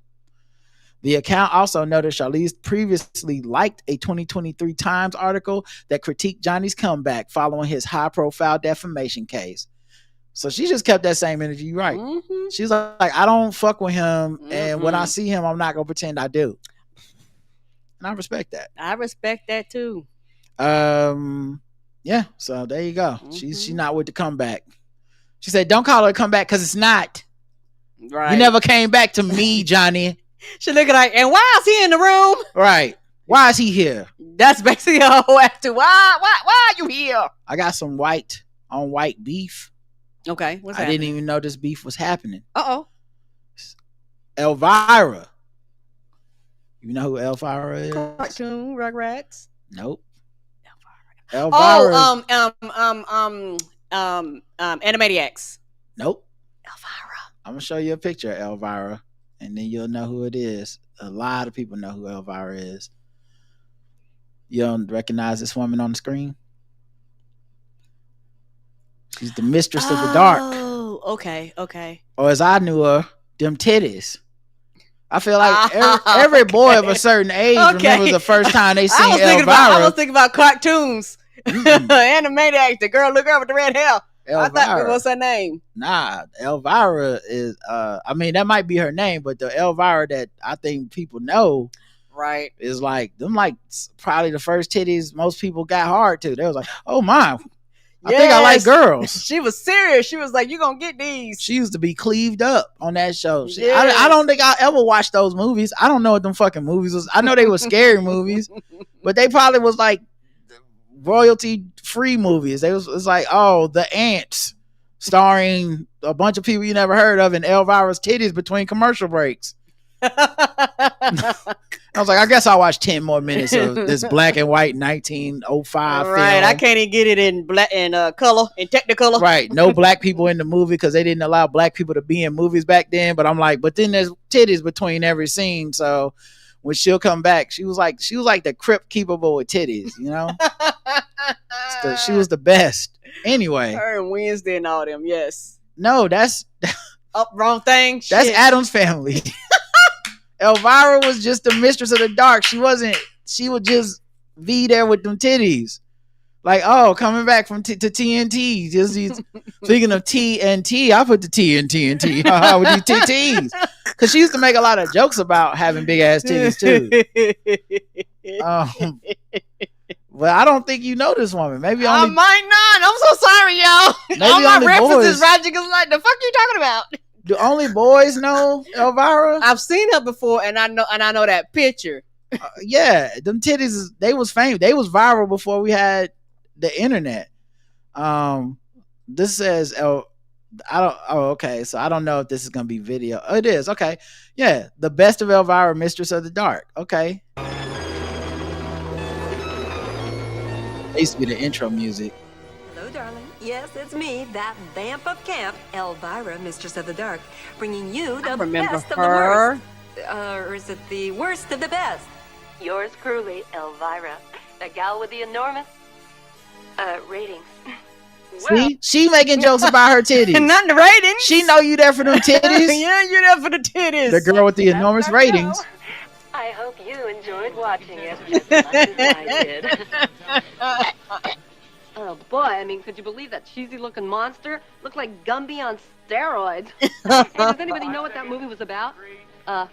So yeah, anyway, Elvira got beef with Ariana Grande. What happened? Right? Because this woman got to be in her 70s. Right? I did not even know. I don't even know if Ariana 30 yet. Right? I didn't even know that was possible to have beef with Ariana Grande. She don't. I mean, other than breaking up the happy home, she don't be messing with nobody. Anyway, so she shared how she feels now about the pop star months after accusing her of being rude when they first met years ago. Spoiler alert, she's still not a huge fan. She took that personally. I told a story that really happened. She did it. I wasn't making it up. It was very offensive. I had all the celebrities who I had ever come to my show, and there was a ton were always gracious and kind. She was not. I'm sorry to say that. It's disappointing when you hear things like that and learn things like that. It's sad. Her comments come almost a year after she publicly recounted meeting Grande approximately 7 years prior in an event She brought 20 guests. She comes backstage and she asked if I could take pictures with all of her friends and relatives she brought. I take a picture with every single one of them. I sign autographs for every single one of them. Then I say to her, can we take a photo together? She goes, nah, I don't really do that. Shortly after the story came out, the Wicked actress spoke up to explain that she remembered things happening a little differently. I'm so disheartened to see this. Grande wrote on Instagram, October 2024. I actually don't even remember getting a chance to meet you because I had an anxiety attack into my memory left before the rest of my family. But if I'm misremembering this moment, I sincerely apologize for offending you. Elvira, like, I'm still, man. I don't care if you had anxiety, bitch. Take this picture.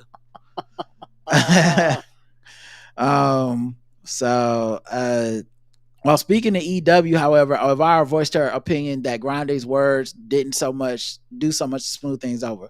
What's the word? You know, where you do something, but you really have other thoughts in mind? She told the publication, like, thank you, not really, thank you. After that response from her, no, I just let the whole thing drop, she added. I think when you're young and you're in show business, well, if you last in show business for any amount of time and are still famous, you do learn a lot of lessons along the way and you get a little more humble. So hopefully that will happen with her. That was a nice way of being like, I don't got to do it. Life gonna get her. I mean, like, but like, if you do this long enough, the age gonna age you. If I was mad. Big mad too. Ariana said, thank you, next. Yeah, she did. Next relative to take a picture with you. Thank you. Next. Oh no. Now, meanwhile, Ariana was also getting more beef because she got called out by the White House. What? Yeah, Karen. Maybe Elvira's MAGA. Maybe that's what's really happening. Maybe that's why she bringing it back up. She don't like that my girl Ariana Grande, who I will be supporting when I see Wicked 2. Absolutely. She said, I want to check in with Trump voters. I have one very genuine question. It's been 250 days. Now that immigrants have been violently torn from their families and communities have been destroyed, now that trans people have been blamed for virtually everything and live in fear, now that free speech is on the brink of collapse for us all, has your life gotten better? God damn if them ain't bars. Have your groceries gotten cheaper? Has your health insurance premium gone down? Has your work-life balance improved? Can you take a vacation yet? Are you happier? Has the widespread suffering of others paid off for you in the way that he promised it would? Or are you still waiting? And then she put the American flag at the end. I salute you, ma'am. You know what? I never thought I'd say this, but fuck Elvira. Okay, Ariana, you got it. You won. I don't care, Elvira didn't get to take that picture. You held it down, Ariana. She was like, I am sick of y'all. Grande indeed. God damn. She's not Latina either. Like, she was like, I got something to say. She was like, I'm just saying this from my bottom of my chest. Fuck you. I know they was mad too because the White House said something about it. You know, they just copy and paste from the comments. I was like, actually, I can't believe our White House be responding in the.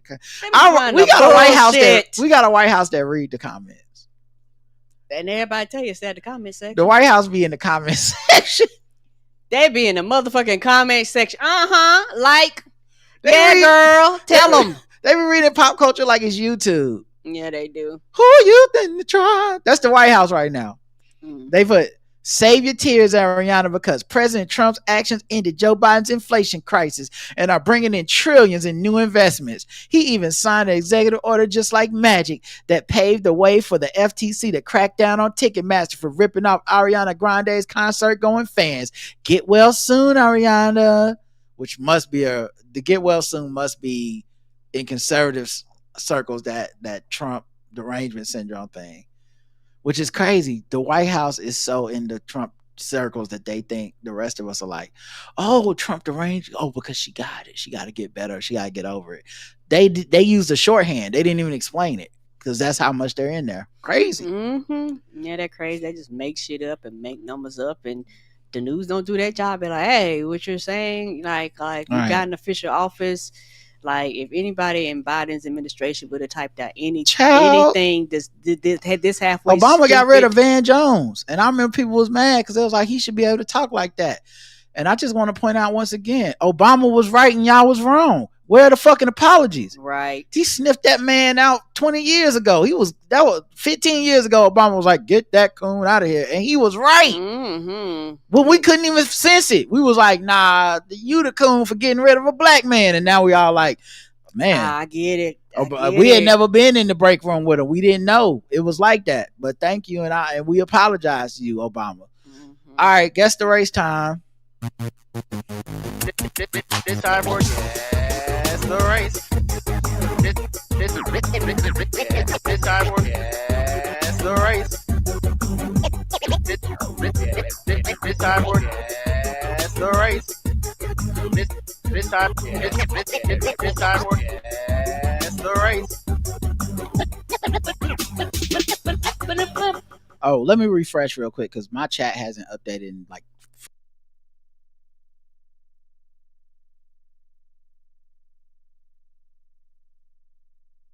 In a while. So while he was talking, Yeah. I just refreshed in the background. I was like, maybe they don't think I'm as funny as I think I am, you know? Yeah, like, they've made comments. I'm like, I think I'm hilarious, but for 40 minutes, they've been freezing me out. Oh, I see them. There they go. Mm-hmm. All right, cool. Guess the race time. Plus, it's the only way I can read y'all comments. Kinda harsh. Man's Halloween decorations showing fake body bags of local officials land him behind bars. Cops in Kentucky were not amused by a man's Halloween decorations display that showed local officials in body bags.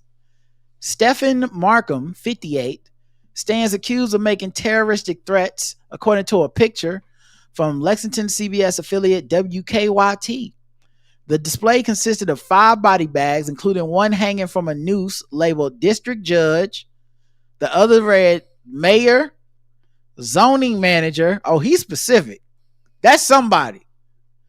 Zoning man, I don't like. He skipped some. He was like not vice some positions. Vice mayor, you cool.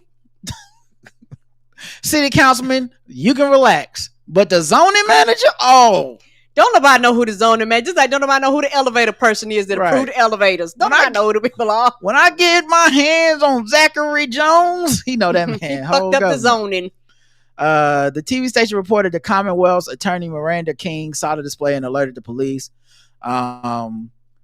They said that Powell County Judge Eddie Barnes told NBC News that Markham and the city have engaged in a battle over his refusal to follow zoning requirements, which state that homes must have running water, sewer, and electrical services. And he fighting? What? What? Huh? You don't want no running water, no sewage, and no power? How you on the other side of that? Yeah. Yeah, they got the right to demand. You can't be the only house in the cul-de-sac, not on the grid, dog. What are we doing? We'll have running water over my dead body because I'm gonna be dead from the lack of running water up in here. Fuck y'all. And if I don't die from that, I'm gonna die from the sewage. Right, that's what I'm saying. Like they trying to help. Yeah, they is. What you don't want to pay their 5% county tax? What the fuck is this? I live stinking and I'm gonna die stinking. Right. They was like, sir. Powell County, yeah. So they said Markham was known to use the bathroom in a bucket and just dump it out, much to the chagrin of his neighbors. Yes, it smells like shit. You don't have sewage, of course. I know they was the one calling the zoning man. That's gotta suck because you know they first called 911. Yeah, they did. Some man out here throwing shit in his It's not yard. an emergency. It's an emergency, I promise. You need to get your ass out here. When you get here and you smell the odor, you will know that it's an emergency. This seems more like a problem for city management. Yeah, you know how they like to push that. Do you need 311 instead? No, bitch, I need you. Right. Come arrest him. Call animal control. This man is an animal. Yeah, right. This is something you just don't see every day, Barnes said. At first, I didn't know what to think about it because I actually drove by and saw it in his yard. And I'm thinking, wow, that's kind of harsh. The display. Barnes said he's known Markham for decades and does not see him as a threat, but doesn't believe that's the best way to express himself. The judge, who was first assigned to the case, had to recuse himself because he was believed to be the district judge that's one of the body bags. Yeah, you can't take this case. Yeah. That's a small ass county then, ain't it? Right. All right, Karen, guess the race of Mr. Stephen Markham. Oh, 100% white. This is the whitest ass crime. In a little small town in Timbuktu fucking nowhere. Yeah, there's 2 other signs too, not just those 3. They only gave y'all the 3 they could name. Kathy Griffin White, niggas don't vote in Lexington, damn show don't know, zoning manager, district judge, quite white shit. Grand Wizard of Whiteness, shit cuse, no noose. I don't know. The shit has literally hit the fan. White, caucasity, white, middle age behavior, white. What's wrong with practicing the lynching? I mean, we talking about practice, white. Oh no, that's good, Cass. White sovereign citizen. Oh, correct answer is white. Mm-hmm.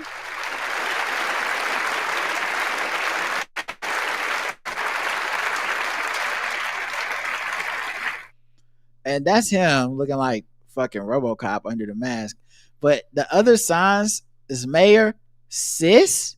I'm assuming sister. Also, why didn't you get a bigger piece of board instead of just sis? Like, why not sister? Spell it out. District judge who's hanging from a noose and in a body bag. He built a gallows, y'all, to hang this thing. CA, they know who they are. And then count city manager, which is very scribbly. Man, yeah, I feel like even y'all calling him harmless was a dead giveaway that he was white. Mm-hmm. Harmless. Look, he's basically harmless. He just threatens to kill people. He put a noose out there with me on it. We're gonna have problems. And not that funny. You know it's black. We don't know them names of them judges. We be like, that judge. You know that whoever that dude is. Well, I mean, we might know. I'll tell you what, if you're a judge and we do know your name, it's definitely beef. Yeah, nobody knows judges because we like them.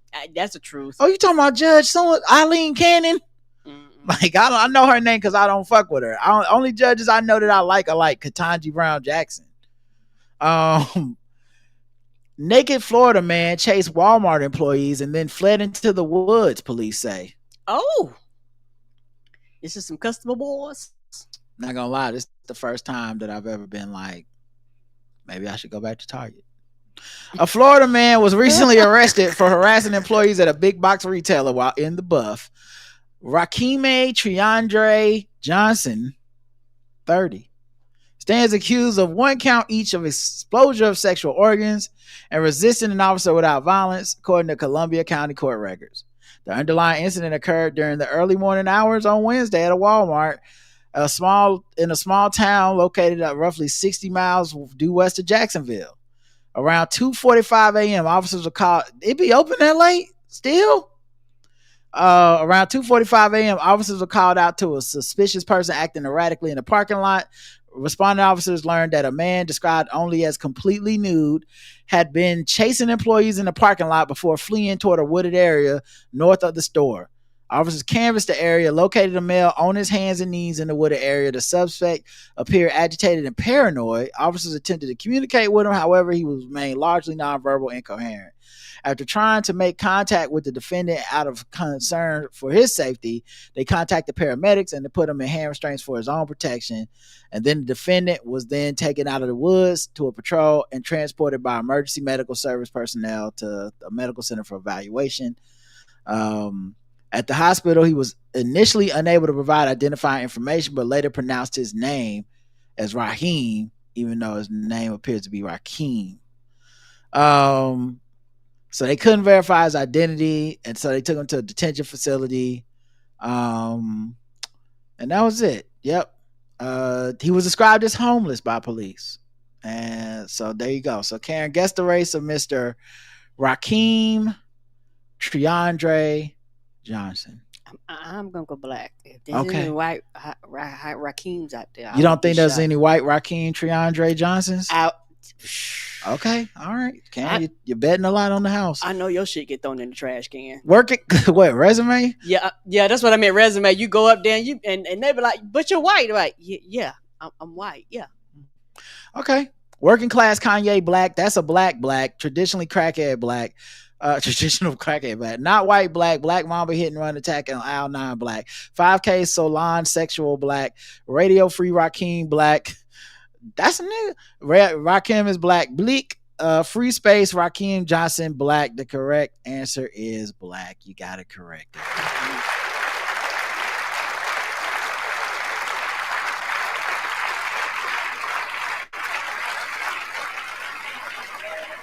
Yeah, and I think he must have been having some sort of episode or something. But can you also imagine how fucking wild that is for you to just be trying to clock in at Walmart and then you getting chased by a naked man in the fucking parking lot? Yes. Like, and it's all on tape because you know they got film everywhere. Right. But at the same time, like every time I go to Walmart, if I saw that, I'd be like, that's what I get. Yes. They wasn't naked at Target. They had clothes on chasing you around. Right. At least I have to see your dick. But because y'all gotta be racist, now I'm getting chased around by dicks. Right. Now I gotta lower my standards. Now every trip to the store is dick sporting goods. All right, Karen, you're 2 for 2. Mm-hmm. I ain't racist. How can I be racist about anybody or anything in my life? How can I? Call them niggas. Just call them niggas. It's time to guess the race. Gold chain wearing, fried chicken and biscuit eating, monkey ate baboon, big dive, fast running, high jumping, spear chucking, 360-degree basketball. Man used device to emit cloud of pool chemicals to distract from shoplifting. Oh shit. Some Batman villain shit. A Michigan man could spend the next several decades behind bars after using a chemical dispensing device to distract employees at a grocery store while he was shoplifting. In August, Alexei Cameron Johnson, 39, pleaded guilty to 2 counts of retail fraud by theft and 1 count each of placing an explosive device with intent to alarm. Damn. And being a habitual offender. That last one. They go, you did this shit before. You always up in here.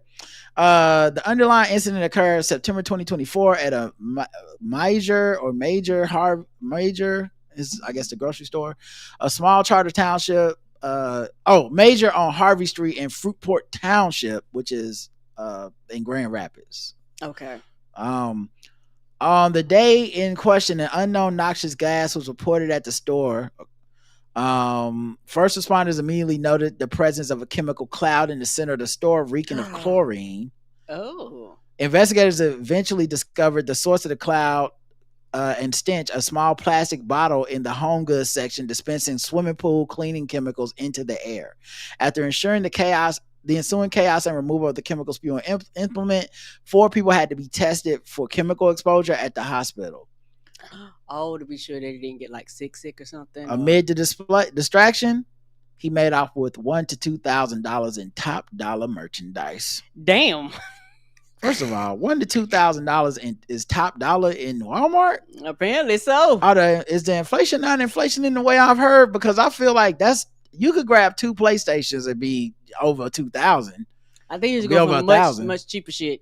Yeah, he must have just been racking up at the notebook section or something. He was in that area for a long period of time. We watched him load his cart up full of electronics, and he's watching that area where it was a bottle, like a pop bottle, 20-ounce pop bottle. And as soon as that dispersed, he was watching down the aisle. He immediately went for the exit of the store and left. The defendant was arrested early in November 2024, according to a press release. So it took him like 2 months to get him. So yeah, on Thursday, Johnson addressed the court saying he was in the throes of a mental health crisis at the time and should have obtained professional help. The judge, however, did not give much credit to that allocution, saying his actions harm people and he deserves a stiff stint in prison. Man, he could do decades for that. But it kind of is giving Gotham City. Mm-hmm. You know, like, I'll release my chemical cloud. He was a scientist that just lost his job. Yeah. He got laid off from Wayne Enterprises. What are you supposed to do? He was trying to help him. He was like, I got it. This is the thing. And he just did this to show you that it worked. They'll regret the day they did this to the chlorine man. They'll regret it. I'm going to filter the crime out of Gotham. Anyway, guess the race of Alexei Cameron Johnson. I'm going white. Took them 2 months to find him. 2 months. Yep. Let's see what the people in the chat room believe is race. Niggas don't know chemistry white. Jeepers Creepers Batman. It's a black man. Holy chlorine. Alexei is the Slavic stinker DCU minor villain white. His name is Freeze. Remember it well, white. Ace Chemicals has no comment about this man white. Marissa says black. So a couple people said black. Cameron Johnson black. So 3 people said black. Everyone else said white, including Karen, who says white. Mm-hmm. He was black. You missed it.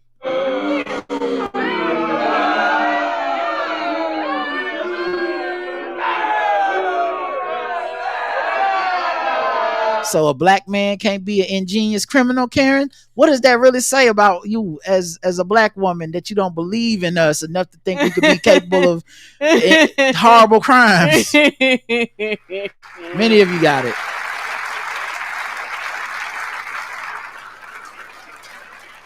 Congratulations to y'all who got it. Mm-hmm. Man, and it's very enterprising.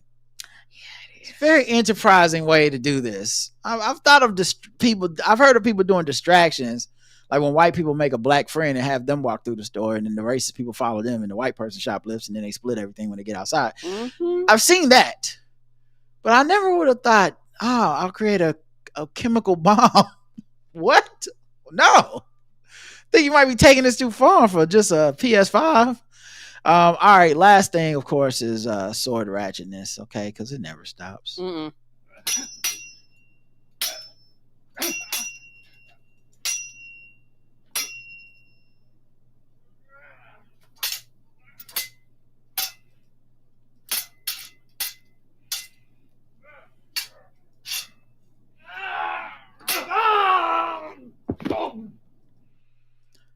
Drug dealer shows off cocaine rock and samurai sword in video. Well, damn. That's not a combination you really want to. No, you don't want your samurais high. Yeah. Cocaine and swords. There's nothing good about that. The only high is you on the roof of a building, not you taking these drugs. All right. Oh, it's trying to make me buy the subscription to just read this. Boo. You know what? Somebody else done stole it for free. Let's see. There you go. Shout out to you, MSN. Y'all will steal it. Drug dealer who videoed himself with a 15-inch machete, a samurai sword, and Class A drugs has been jailed. Alfie Drummond, 23, could be heard saying new toys in that as he showed off a golden knife and 2 machetes in a video that was found on his phone. Guess the race. White. Karen's going with white for old Alfie Drummond here. And you're right. It's one of those Alfies.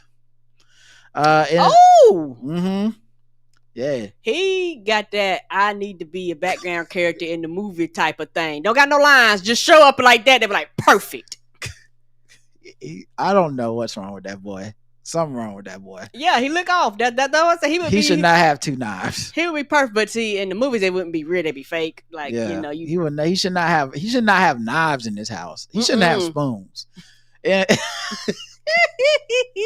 in another video, he could be saying, I fucking dare you, someone come mine while showing off 10.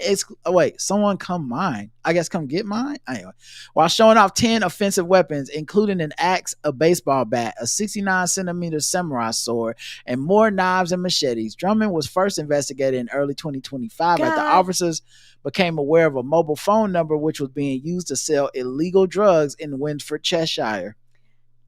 Damn, how many components he got in his utility belt? Yeah. He's swapping. He doing right bumper, right. axe, saw. Right. He done level up. He done got all of the level 1 weapons. Yeah, tree stump. Yeah. Right. He's still trying to decide what class he's gonna be. Yes, right? I was gonna be a bowman, but now that I think about it, I'm gonna keep this machete. Or do I want to be a samurai? Yeah. I'll get all the weapons, see how I feel. The mobile has been linked to a number of messages which has been issued advertising to sell cocaine. Following inquiries, officers identified Drummond of School Road, Wharton, Cheshire, as the phone's owner, and he was subsequently arrested at his home. During a search of his bedroom, they found 2 mobile phones, a small amount of cannabis, a samurai sword, and an extendable baton. After searching his mobile phone, Extendable baton. Right. When did he just got more weapons coming out of nowhere? Until he was walking around and just picking them up. Ding. Oh, I guess I got this too. His room is basically the same room Bruce Lee walked through before the last fight in Enter the Dragon. Where he was like, should I get the claw or the nunchucks? All right, I don't know which one. I'll take both. Let's see how I feel. After searching his mobile phones, officers found videos showing him posing with a huge 66-gram chunk of cocaine. Another video revealed a small bag to which he said coming like nectar before picking up some of the white powder with his fingers. Other footage showed large stacks of 10 pounds and 20-pound notes, the money, which could be scattered across his bed. He recorded all of this? This is so dumb. This is so much evidence. Yes, he definitely. You would say he's 20 something. He's 29. He didn't want that to be no mystery. He ain't talking. He's like, got 2 pounds of cocaine, mate. Got it illegally, selling it mass distribution style. Definitely federal criming it up in this piece, mate. Yes. There was also videos of a large collection of weapons also spread out over his bed following his arrest. I know he ain't have training in not damn weapon. He just had them. He admitted to being concerned in the supply of A-class drugs, cocaine, and 2 counts of possession of an offensive weapon. He was later sentenced to 32 months in prison. That's all? Longer than Puff Daddy. Following the sentencing, Constable Ed Wally of Northwich Proactive CID said Drummond wasn't the brightest drug dealer. God damn. And he trying to say, you dumb. Stay out the drug game, son. He hit him with the British, he dumb as hell. He not smart. Well, he certainly wasn't the brightest drug dealer. Like, what? You know that's how it sounded too. What is he, the dude from Slow Horses? That's the meanest way to say something. That's the nicest way to say something mean. Drummond wasn't the brightest drug dealer, literally filming himself posing with illegal drugs and has ill-gotten gains in his own bedroom. His videos, along with the catalog of evidence gathered by the team here at Northwich, left him with no option but to admit his guilt. I welcome the sentence that has been handed to him by the court, and I hope that it acts as a warning to others.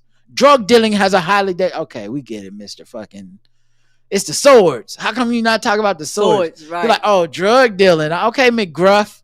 We got that covered. Crime Everyone dog. knows drugs is bad.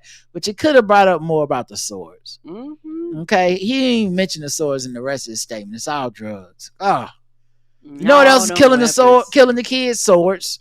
Yeah, they taking them out too. Just say no to that. All right, y'all. That's it for today's episode. Thanks for listening. When the website is back up, I'll post it on the website. So Appia, Rona Raphael, just keep your comments in drafts. Yeah, hold them in drafts. Yeah, the website will be back soon. Hopefully, when these people get back on the clock and get back to me about fixing it. But it should be on all the feeds. So everywhere you get the podcast, audio form, and YouTube, you should be able to leave comments and watch it there. All right, y'all. Until next time, I love you. I love you too. Mwah.